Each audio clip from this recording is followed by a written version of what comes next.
Baik, kita akan bahas di sini Islam dan perbankan. Tapi sebelum itu, kita belajar dulu makna dari Islam. Gak usah goyang-goyang, anteng aja. Islam adalah kata bahasa Arab yang terambil dari kata salima yang berarti selamat, damai, tunduk, pasrah, dan berserah diri. Objek penyerahan diri ini adalah pencipta seluruh alam semesta, yakni Allah Subhanahu wa taala. Dengan demikian, Islam berarti penyerahan diri kepada Allah Subhanahu wa taala sebagaimana tercantum dalam Al-Qur'an surat Al-Imran yang artinya sesungguhnya agama yang diridhoi di sisi Allah Subhanahu wa taala adalah agama Islam. Tegasnya agama di sisi Allah ialah penyerahan diri yang sesungguhnya kepada Allah. Jadi walaupun seseorang mengaku beragama Islam, kalau dia tidak menyerahkan diri yang sesungguhnya kepada Allah, bukanlah dia Islam, sebab dia belum menyerah ataupun belum tunduk kepada Allah. Penyerahan diri inilah yang akan membawa keselamatan dan kebahagiaan hidup bagi manusia. Islam adalah penyerahan diri kepada Allah yang Maha Pencipta, yaitu Allah Subhanahu wa taala. Selanjutnya, Islam memandang bahwa hidup manusia di dunia ini hanyalah sebagian kecil dari perjalanan kehidupan manusia.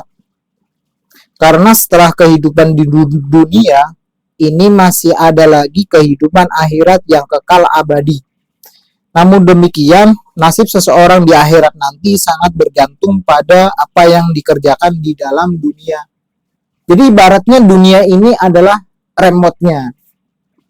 Dan akhirat adalah TV-nya. Ini channelnya mau channel yang bagus apa enggak nih tergantung pada remote-nya. Gitu ya. Ad-dunya'u sebagaimana sabda Nabi Shallallahu alaihi wasallam, ad-dunya'u masyra'at al-akhirah. Dunia adalah ladang akhirat. Betul. Islam way of life membimbing seluruh aspek hidup manusia, yaitu mengatur hubungan antara manusia dengan Allah, manusia dengan manusia, dan manusia dengan makhluk lainnya. Itulah Islam yang mengatur segalanya. Kemudian disinilah letaknya penyerahan Islam sebagai pedoman. Peranan Islam sebagai pedoman dan petunjuk hidup manusia di dunia. Islam memberikan petunjuk mengenai bagaimana caranya menjalani kehidupan dengan benar agar manusia dapat mencapai kebahagiaan yang didambakannya itu, baik di dunia maupun di akhirat. Makanya ada doa Rabbana atina fid dunya hasanah wa fil akhirati hasanah wa qina adzabannar. Biar di dunia ini selamat, bahagia, di akhirat bahagia. Doanya doa seperti itu kebanyakan, ataupun doa sapu jagat yang kita kenal ya.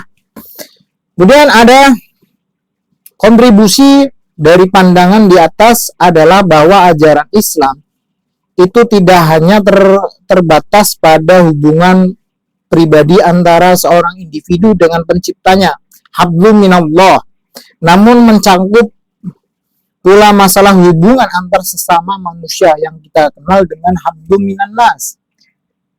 Banyak yang beribadah tapi tidak ada hubungan dengan sanak saudara, itu tidak dibenarkan, karena di dalam agama Islam itu ada hablum minallah dan hablum minannas, ada vertikal dan horizontal, itu semua harus seimbang. Bahkan juga ada hubungan antara manusia dengan makhluk lainnya, manusia dengan alam dan lingkungan. Jadi Islam adalah suatu cara hidup, way of life, yang membimbing seluruh aspek kehidupan manusia. Iya, oke. Di sini ada cakupan Islam. Agama Islam memiliki 3 aspek, yakni aspek akidah, aspek syariah, dan aspek akhlak. Bila cakupan ajaran Islam ini digambarkan, jadi skemanya itu Islam nih kayak piramida, tapi dia piramidanya kakinya 3. Ada akidah, akhlak, sama syariah. Akidah kita masuknya ke dalam iman, ataupun kepada syariat, ataupun kepada diri kita kepada Allah gitu ya. Sedangkan syariat adalah Islam dan akhlak disebut juga ihsan. Akidah itu disebut dengan iman. Itu syariah itu disebut dengan Islam dan akhlak itu disebut dengan ihsan. Akidah menunjukkan kebenaran suatu Islam, kebenaran Islam. Syariah menunjukkan keadilan Islam dan akhlak menunjukkan keindahan daripada Islam. Nah, nanti kita jabarkan satu-satu ya. Dari akidah, dari aspek akidah dulu nih, ataupun aspek iman. Kata akidah berasal dari bahasa Arab. Akod yang berarti ikatan. Nah, gini, menurut ahli bahasa, definisi akidah adalah sesuatu yang dengannya diikatkan hati dan perasaan halus manusia atau yang dijadikan agama oleh manusia dan dijadikanlah pegangan. Jadi akidah ini bagaimana ikatan perjanjian yang kokoh yang tertanam jauh di dalam lubuk hati sanubari manusia. Ia merupakan suatu bentuk pengakuan atau persaksian secara sadar mengenai keyakinan, keimanan, dan kepercayaan bahwa ada suatu zat yang esa yang telah menciptakan seluruh alam ini beserta isinya. Zat ini adalah zat yang maha kuasa, yang kepadanya bergantung segala sesuatu. Gitu ya, sesuatu. Zat ini pula lah yang memberikan kehidupan di alam semesta, memeliharanya dan kemudian mematikannya. Dari zat ini, semua yang ada berasal. Kemudian kepada zat ini pula semua yang ada akan dikembalikan. Zat yang maha esa, yang maha kuasa ini adalah Allah Subhanahu wa taala. Selanjutnya sebagaimana bentuk cinta kasih zat yang esa ini kepada manusia yang telah diciptakannya, dia kemudian menunjuk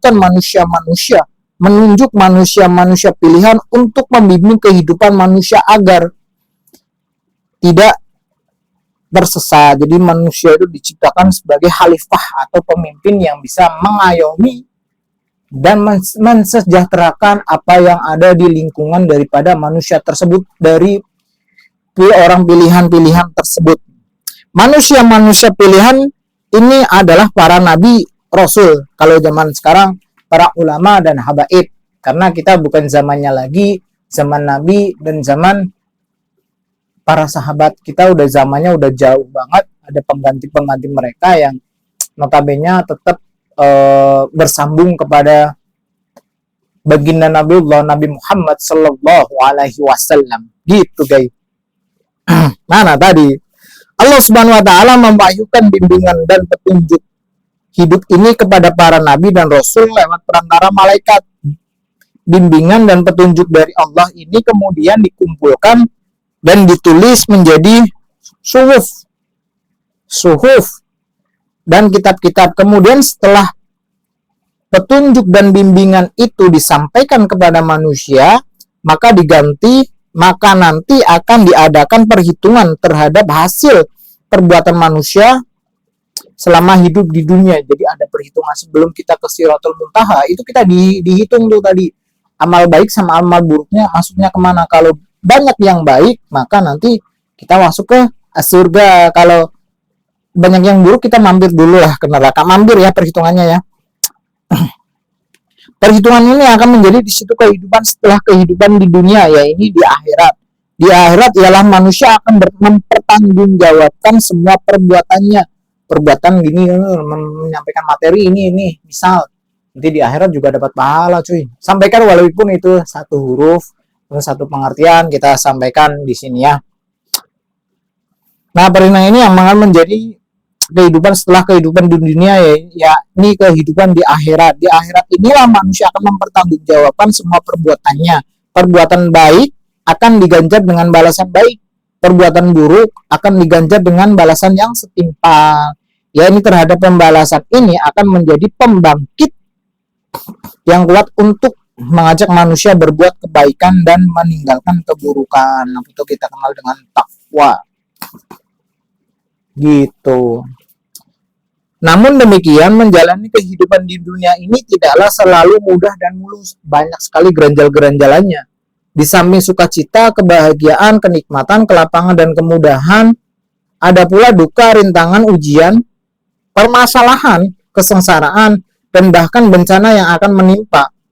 Untuk dapat menghadapi semua ini, manusia memerlukan suatu bekal mental yang memberikan kekuatan dan kesanggupan untuk menanggulangi hal-hal di atas. Bekal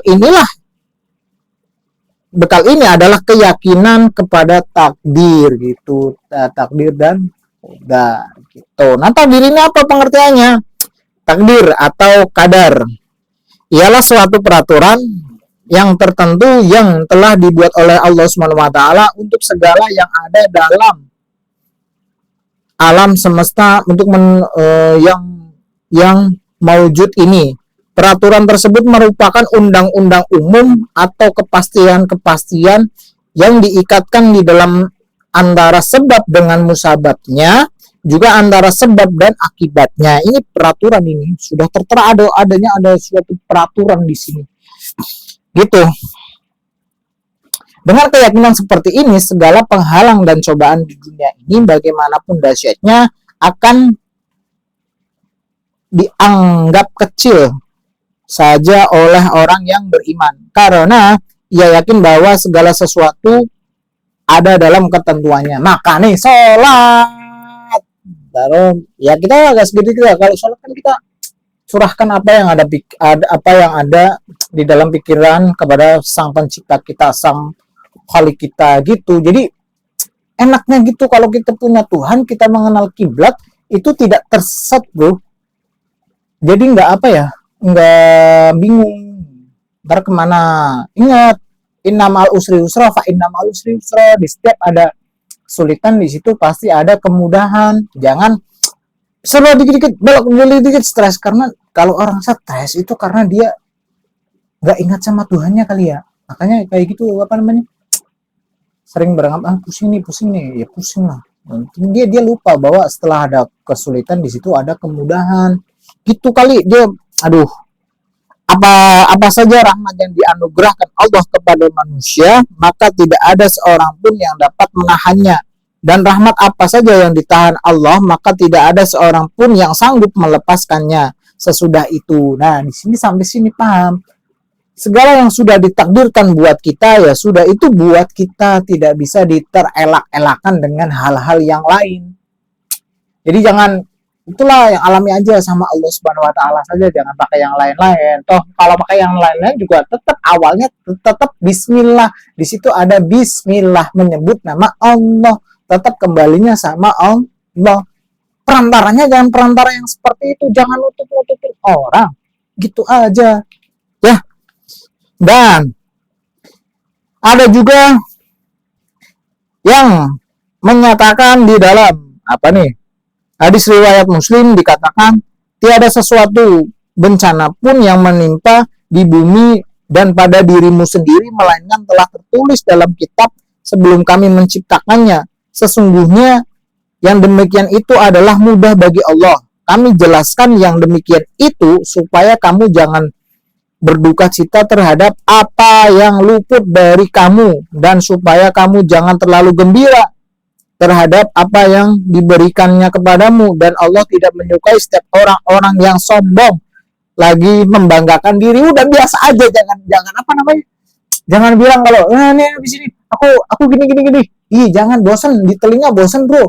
Lu gini deh, kalau ada orang yang ngomong tentang keberhasilan dia ataupun apa yang dia sudah lakukan, kemudian ngomong terus tentang itu, bosan. Taruhlah kita minjem uang lah, dia bilang terus nih, uangnya kembalikan ya, setiap detik, setiap menit dia bilang kayak gitu.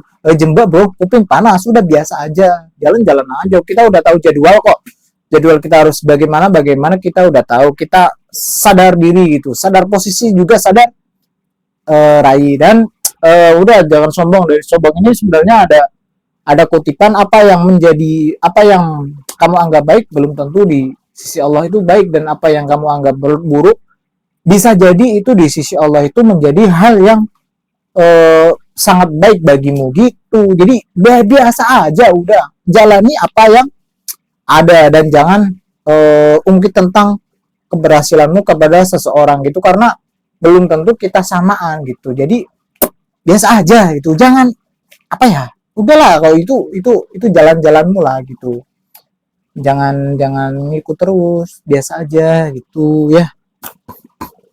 Semua pokok-pokok keyakinan yang telah dipaparkan yang di atas tadi nih dirangkum oleh Nabi Muhammad SAW melalui salah satu hadisnya tentang rukun iman. Dalam hadis tersebut, Nabi SAW menjelaskan bahwa pokok-pokok keimanan, rukun iman, itu adalah bahwa hendaklah engkau beriman kepada Allah, malaikat, kitabnya, rasulnya, hari akhir, dan beriman kepada qadar atau takdir yang baik ataupun yang buruk. Rukun Islam harus diapalkan, harus diamalkan juga gitu guys. Singkatnya, aspek akidah adalah aspek yang berhubungan dengan masalah-masalah keimanan dan dasar-dasar agama, usuluddin bahasanya. Karena itu seringkali kata akidah dan iman digunakan secara bergantian. Akidah memberikan visi dan makna bagi eksistensi kehidupan manusia di bumi. Akidah inilah yang memberikan jawaban atas pertanyaan-pertanyaan mengenai hakikat kehidupan, dari mana asal muasalnya, apa maknanya, apa yang harus dilakukan manusia dalam hidupnya, kemana hidup ini harus diarahkan, serta kemana semuanya ini akan menuju atau berakhir. Karena itu akidah adalah ruh bagi setiap orang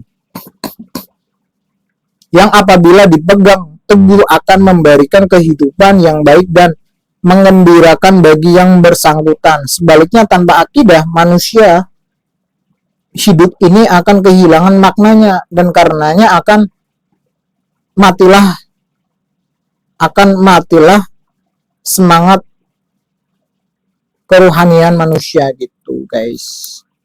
Ya seperti itu, harus yakin, kita harus punya akidah, harus punya iman, harus ada tuh ya. Kalau nggak kalau belum bisa sholat 5 waktu ya kita yang bisa dulu maghrib misalnya, jangan sampai nggak sholat sama sekali, kasihan bro, hati ini terasa nggak tenang.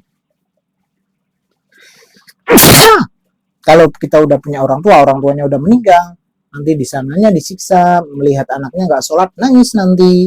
Jadi kasihan guys, harus tetap sholat ya, harus tetap sholat, ingat harus tetap sholat, jangan sampai nggak sholat. Kita akan bahas tentang mukmin, kafir, munafik, musyrik, dan murtad. Ini menarik nih untuk kita bahas. Bismillahirrahmanirrahim. Assalamualaikum warahmatullahi wabarakatuh. Dalam kaitannya dengan penerimaan terhadap akidah Islam di atas, maka manusia dibagi dalam 5 golongan yakni mukmin, kafir, munafik, musyrik, dan murtad. Untuk golongan mukmin, ini golongan yang menerima dan meyakini rukun iman yang 6 dengan tulus dan jujur. Orang mukmin tidak saja menerima akidah ini dengan hatinya, tetapi juga mengakui dengan lisannya dan membuktikan pengakuan itu dengan tingkah lakunya. Misal, kemarin sih ada tamu curhat, ngaji udah kesana kesini, tapi kita bahas aja sebenarnya kalau ngaji itu sebenarnya ukuran sendiri dari ngaji itu adalah mengaji diri sendiri, bukan kita boleh ngaji kemana-mana, kita boleh, tapi yang lebih utama kita harus bisa mengaji daripada diri sendiri.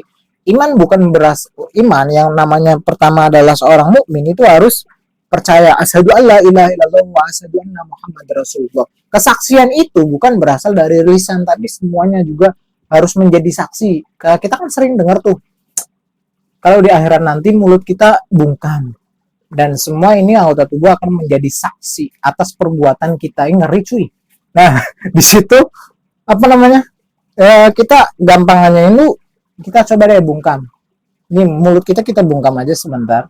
Kita ngomong, kita menyampaikan, kalau kita nggak menguasai bahasa tubuh itu susah.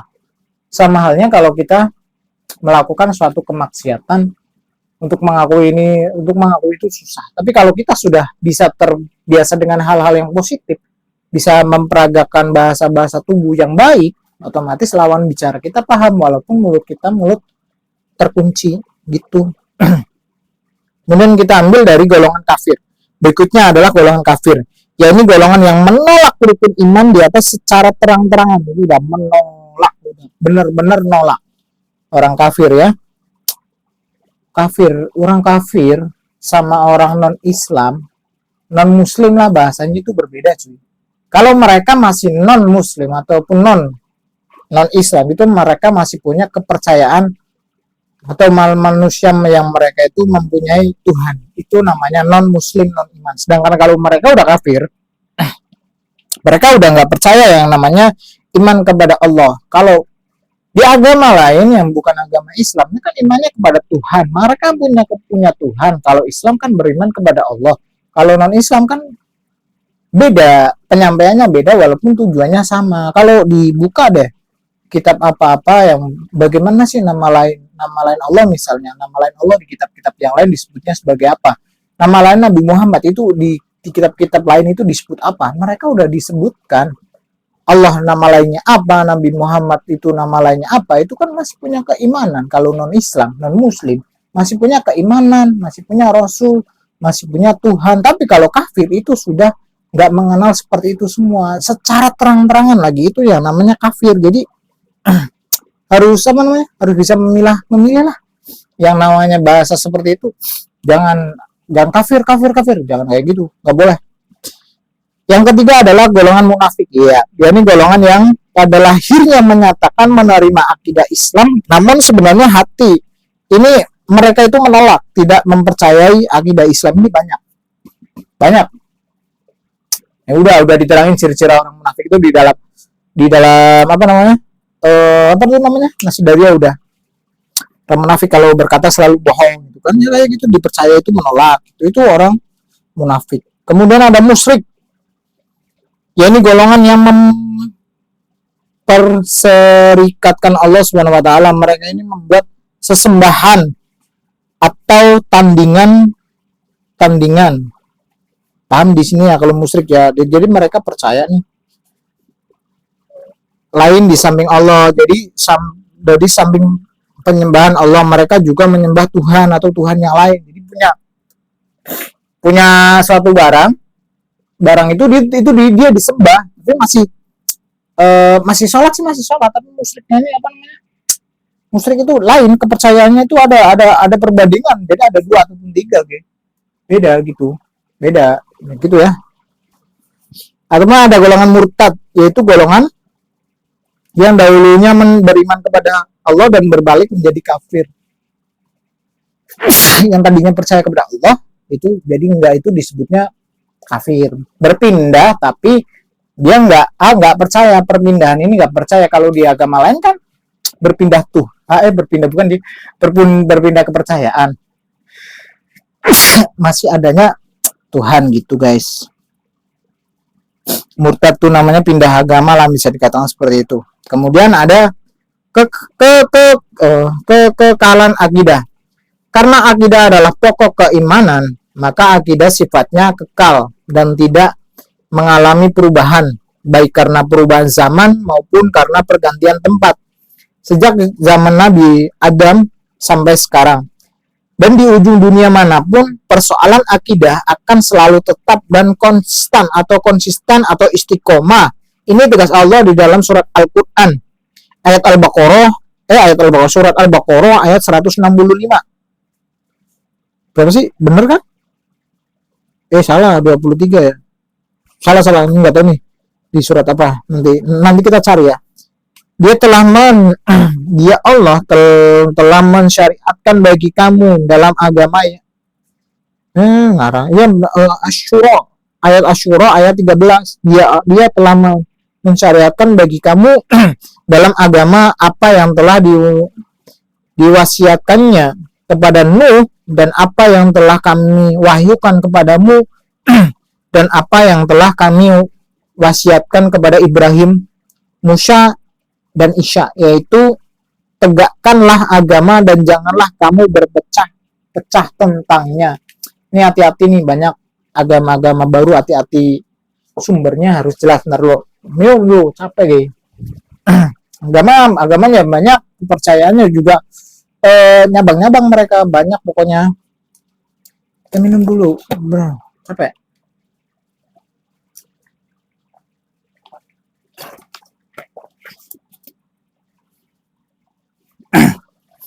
Gitu. Dengan demikian pokok-pokok keimanan yang diajarkan oleh Adam alaihissalam sama persis dengan pokok-pokok keimanan yang diajarkan oleh Nuh alaihissalam, Ibrahim alaihissalam, Musa alaihissalam, Isa alaihissalam, dan Muhammad Shallallahu alaihi wasallam. Tidak ada perbedaan sedikit pun di antara mereka semuanya.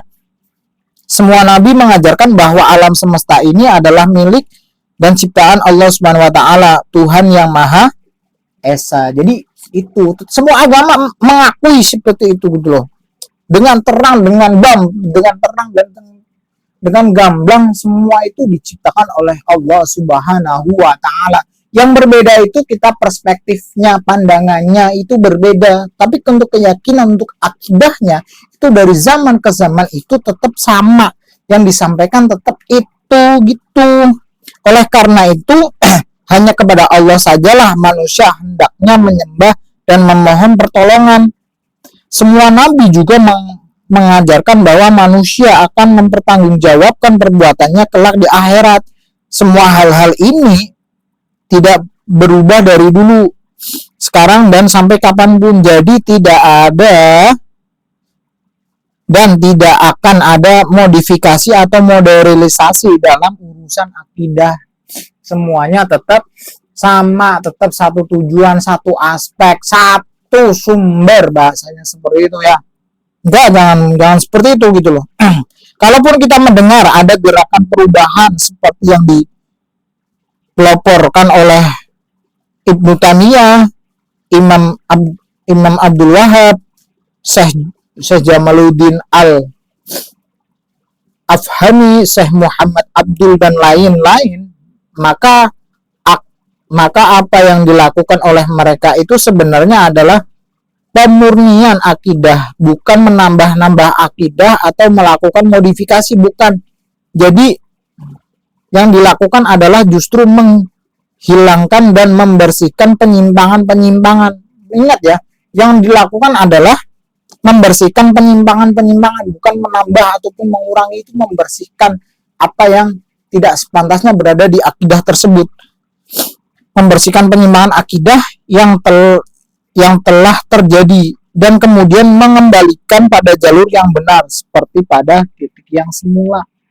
Jadi itulah gunanya di situ guys.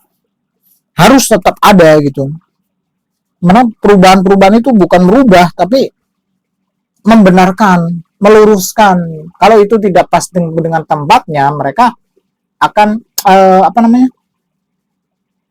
mengembalikan pada tempatnya lagi. Bukan masalah kita beda keyakinan, enggak, tapi itu udah imam-imam yang hebat seperti itu, justru mereka bagaimana sih cara modifikasi di era itu menjadi yang sekarang tanpa merubah loh ya, tanpa merubah. Nanti takutnya ada salah persepsi, jadi itu juga menghilangkan apa yang tidak pas di akidah-akidah yang kontemporer sekarang. Yang ada pemikiran-pemikiran zaman dulu mungkin seperti ini udah tetap sama, akidahnya tetap sama. Yang beda itu tetap persepsinya, tetap persepsi gitu guys. Nanti kita bahas yang lainnya ya berikutnya di aspek syariah. Kan nanti kita tetap akan bahas semuanya aspek syariah. Tadi kan kita masuknya ke aspek akidahnya. Kita bahas lagi di aspek syariahnya. Aspek syariah berarti hubungan tentang akidah kalau nggak salah ya. Bukan akidah dong. Syariah kan hubungan manusia dengan manusia dulu ya. Syariah di situ karena terjadi dia syariatnya itu sama, tapi akan beda pengembangannya. Kalau di syariah mah, kalau di akidah dia dari zaman Nabi Adam sampai di akhir zaman nanti tetap sama. Tapi kalau syariah, dia hukum sama, tapi untuk pelaksanaannya mungkin agak sedikit berbeda. Itu bedanya beda-beda secara normal aja di situ gitu. Beda secara apa namanya? Apa sih bahasanya ya? Lebih ringkasnya lah. Makasih ya yang udah nonton.